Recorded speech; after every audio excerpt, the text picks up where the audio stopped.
തോൽക്കാനുള്ള മനസ്സില്ല എന്തായാലും. ഓനെ കൊണ്ട് പോവുള്ളൂ. അത് ഞാൻ പറഞ്ഞതേനും ആ വാക്ക് അമ്മക്ക് വലിച്ചു കൊടുത്തിട്ട് അങ്ങനെ ഗംഗാവലി പോയാലിടാ ഉദ്ദേശിച്ചിട്ടില്ല അവരെ. ഞാൻ അപ്പളേ പറഞ്ഞു ലോറിക്ക് അധികം പരിക്കുണ്ടാവൂല, ക്യാബിന് അധികം പരിക്കുണ്ട്, ചിന്നിച്ചിതറൂല. എനിക്ക് ഉറപ്പുണ്ടായിരുന്നു ഓന ആ ക്യാബിന്റെ ഉള്ളിൽ ഉണ്ടാവും. ഞാൻ പറഞ്ഞതാ, ശരിയായില്ലേ?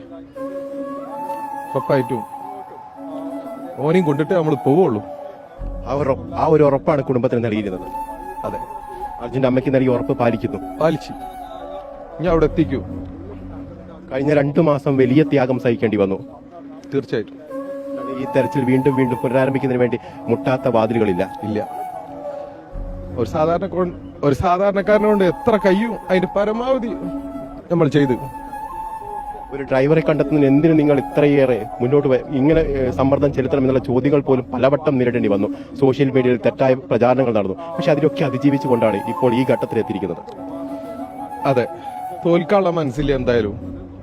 ഓനെയും കൊണ്ട് പോവുള്ളൂ. അത് ഞാൻ പറഞ്ഞതേനും ആ വാക്ക് അമ്മക്ക് വലിച്ചു കൊടുത്തിട്ട്. അർജുൻ നമുക്കൊരു നഷ്ടം തന്നെയാണ്. പക്ഷേ നമ്മൾ കൊടുക്കുന്നൊരു സന്ദേശമുണ്ട്.